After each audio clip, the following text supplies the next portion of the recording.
കോൺഗ്രസ് സതീശനെ അഴിച്ചുവിട്ടിരിക്കുന്നു എന്നൊക്കെയാണ് അതൊക്കെ അദ്ദേഹത്തിന്റെ വ്യക്തിപരമായ അഭിപ്രായമാണ്. എനിക്കൊരു വിരോധമില്ലെന്ന്. അത് എന്നെ വിമർശിച്ചിരിക്കല്ലേ, എന്നെ വിമർശിച്ചിരിക്കല്ലേ. എന്നെ വിമർശിക്കാനുള്ള സ്വാതന്ത്ര്യം ഉണ്ടല്ലോ. അവരൊക്കെ പ്രായമായ ആളുകളാണ്. നിങ്ങൾ ശ്രദ്ധിച്ചിട്ടില്ലേ, ഞാൻ ഒരാൾക്കെതിരെ മോശമായിട്ടുള്ളൊരു വാക്ക് പറയില്ല.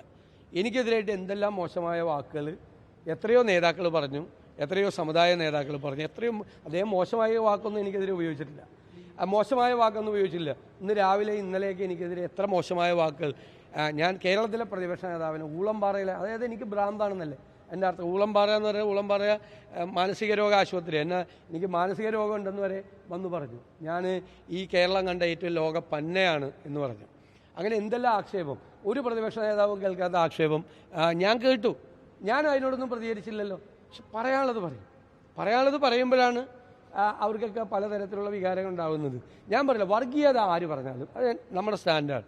വർഗീയത ആര് പറഞ്ഞാലും അതിന് പ്രത്യേക അനുവാദമൊന്നും വേണ്ട. അത് കോൺഗ്രസിൻ്റെ നിലപാടാണ്, UDF നിലപാടാണ്. വർഗീയത ആര് പറഞ്ഞാലും, ഭൂരിപക്ഷ വർഗീയത പറഞ്ഞാലും ന്യൂനപക്ഷ വർഗീയത പറഞ്ഞാലും അതിനെതിരായി വെള്ളം ചേർക്കാത്ത സ്റ്റാൻഡേർഡ്. അതൊന്നും എനിക്കറിയില്ല. അത് ഞാൻ പറഞ്ഞല്ല, എന്നെ ഇഷ്ടമായിരിക്കില്ല.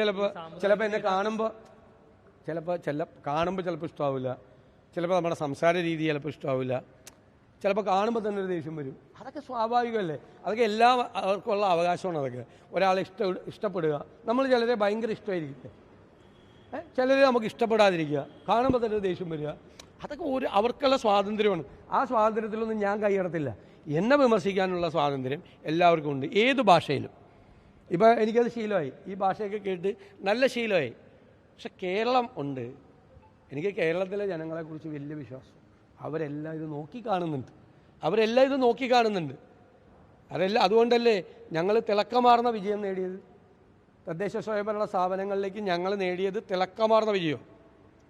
കേരളത്തിൽ കണ്ട തെരഞ്ഞെടുപ്പുകളിലെല്ലാം തിളക്കമാർന്ന വിജയം നേടിയ അഭിമാനത്തോടു കൂടിയാണ് നിൽക്കുന്നത്. പാർലമെൻറ്റ് ഇലക്ഷനിലും ബൈ ഇലക്ഷനുകളിലും ലോക്കൽ ബോഡി ബൈ ഇലക്ഷനിലും ലോക്കൽ ബോഡി ജനറൽ ഇലക്ഷനിലും ഉൾപ്പെടെ തിളക്കമാർന്ന വിജയം നേടി ജനങ്ങളുടെ അംഗീകാരത്തോടു കൂടിയാണ് ഞങ്ങൾ നിൽക്കുന്നത്.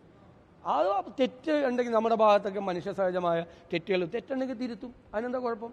രാഷ്ട്രീയ നേതാക്കൾ ഇരുമ്പൊലൊക്കെ ആയിട്ടാണ് നമ്മൾ രാവിലെ ഇറങ്ങുന്നത്. ചെയ്യട്ടെ. ഞാൻ ഒരു നിസ്സാരക്കാരനല്ല, നിങ്ങൾക്ക് മനസ്സിലായില്ലേ ഇപ്പൊ? അല്ല, അത് ആയിക്കോട്ടെ തന്നെ.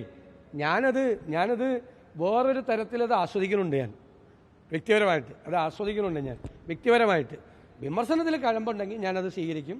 ഞാനത് എൻ്റെ ഭാഗത്ത് തെറ്റുണ്ടെങ്കിൽ ഞാനത് തിരുത്തും.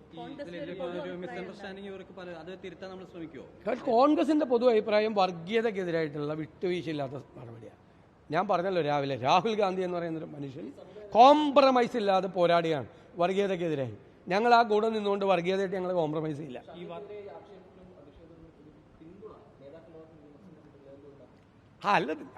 അതൊക്കെ നിങ്ങൾ അവരോട് ചോദിക്കും. ഞാൻ പറയേണ്ട ഉത്തരവാണ്. വേറെ ആളുകൾ പറയേണ്ട ചോദ്യം എന്നോട് ചോദിച്ചാൽ ഞാൻ ഉത്തരം പാർട്ടിയുടെ നിലപാട് ഇതാന്ന്. ഞാൻ പാർട്ടിയുടെ നിലപാടിനപ്പുറം വേറെ ഏത് നിലപാടാണ് പറഞ്ഞേക്കുന്നത്? വർഗീയത പറയരുത് എന്ന് കോൺഗ്രസിന്റെ അഭിപ്രായമല്ലേ. ഭിന്നിപ്പിക്കൽ രാഷ്ട്രീയം പാടില്ല, മനസ്സിലായോ? വിദ്വേഷ പ്രസംഗം നടത്തരുത്. ഇത് കോൺഗ്രസിന് ലൈനാ. എല്ലാ ദിവസവും രാഹുൽ ഗാന്ധി നാളെയും വരുമ്പോൾ അദ്ദേഹം പറയാൻ പോണത് ഇത് തന്നെയല്ലേ. അതാണ്. അതിലൊന്നും ഞാൻ എന്ത് പറയാൻ അഭിപ്രായം പറഞ്ഞു.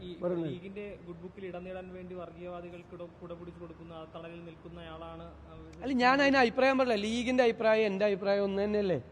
ലീഗ് ഞങ്ങളുടെ മുഖ്യധാര കക്ഷിയല്ലേ, ടീം UDF അല്ലേ. കോൺഗ്രസിന്റെ അഭിപ്രായം ലീഗിന്റെ അഭിപ്രായം ഏത് കാര്യത്തിലും അഭിപ്രായ വ്യത്യാസമുള്ളത്? വർഗീയതയ്ക്കെതിരെയുള്ള കാര്യത്തിലൊക്കെ ലീഗിന്റെ അഭിപ്രായം അത് തന്നെയല്ലേ. എന്തിനാ ലീഗിനെ വലിച്ചഴക്കണത്? ഒരു ഇൻഡയറക്റ്റായിട്ട് വർഗീയത കൊണ്ടുവരാൻ നോക്കുക. ഒന്നുകിൽ ലീഗിന്റെ പേര് പറയില്ല, ജമാഅത്ത് ഇസ്ലാമിയുടെ പേര് പറയും. ഇതാണ് ഈ ലീഗിന്റെ പുറകെ ഇവർ നടന്നതല്ലേ, ഈ CPM നടന്നതല്ലേ. ലീഗിന്റെ പുറകെ എത്ര നാൾ നടന്നതാണ്?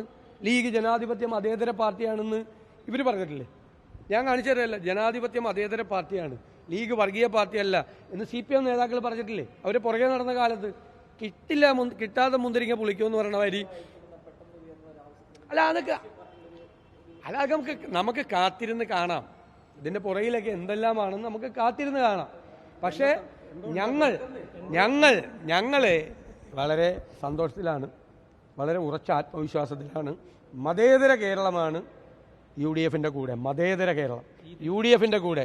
അത് ഈ മതേതര കേരളം ഒന്നുകൂടി ഈ വരാൻ പോകുന്ന തെരഞ്ഞെടുപ്പിൽ അവർ തെളിയിക്കാൻ പോവാണ്. ഇത് മതേതര കേരളമാണ് എന്ന് എല്ലാ വർഗീയവാദികളോടും ഈ കേരളം ഒരുമിച്ച് പ്രഖ്യാപിക്കും. നമുക്ക് കാത്തിരുന്ന് കാണാന്ന്. പൊളിറ്റിക്സ് അല്ലേ, രാഷ്ട്രീയമല്ലേ, നിങ്ങൾക്ക് അങ്ങനെയൊക്കെ തോന്നുന്നുണ്ടല്ലേ? വരട്ടെ, കാണാം.